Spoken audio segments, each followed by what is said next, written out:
പിള്ളേരൊന്നും നമ്മളെ പോലെ മന്ദബുദ്ധികളല്ല, അവർക്ക് ബുദ്ധിയുണ്ട്. ഓണം കഴിഞ്ഞ് ഒരാഴ്ചയായിട്ടും പുളിച്ച അവിയലും സാമ്പാറും തോരനൊക്കെ എടുത്ത് ചോറിനൂടെ കൊടുത്താൽ പിള്ളേർ കഴിക്കൂ. പച്ചക്കറി കഴിച്ച് മടുത്ത് ഇനിയിപ്പോ ഇച്ചിരി ചിക്കൻ ആവല്ലേ. ആദ്യം തടിമാടൻ കോഴിയെ വലിച്ചു കയറി 4 പീസാക്കണം. ഇതിപ്പോ പീസാക്കണം എന്ന് പറഞ്ഞിട്ട് എവിടെ നിന്ന് തുടങ്ങും എവിടെ നിന്ന് അവസാനിപ്പിക്കണം ഒരു പിടിയുമില്ല.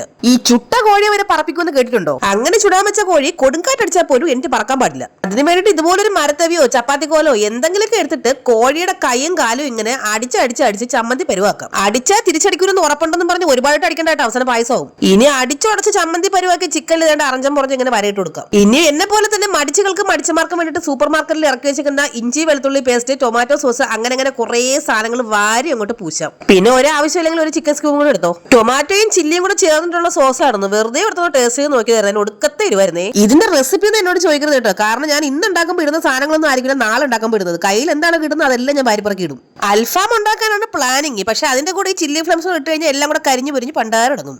ഇനി എടുത്തു വെച്ച പേരറിയാവുന്നതും പേരറിയാത്തതായിട്ടുള്ള സാധനങ്ങൾ എല്ലാം കൂടി ചേർത്ത് നന്നായിട്ട് മിക്സ് വെൽ.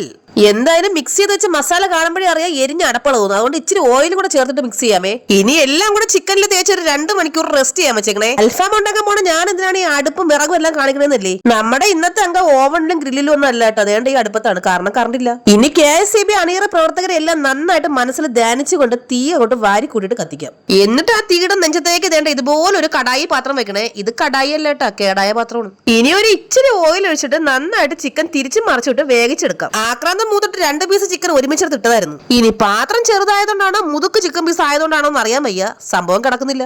ഒരു മര്യാദയില്ലാത്ത കോഴിയാണ്. ഇച്ചിരി അങ്ങോട്ട് നീൻ കിടക്കാൻ പറഞ്ഞിട്ട് കിടക്കുന്നുമില്ല, അനുസരണയില്ല. ചക്കേർ എത്ര ഉണ്ട് ഓരോ ചിക്കൻ പീസ്. പിന്നെ ഇത് എങ്ങനെ തിരിച്ചിടാനാണ്?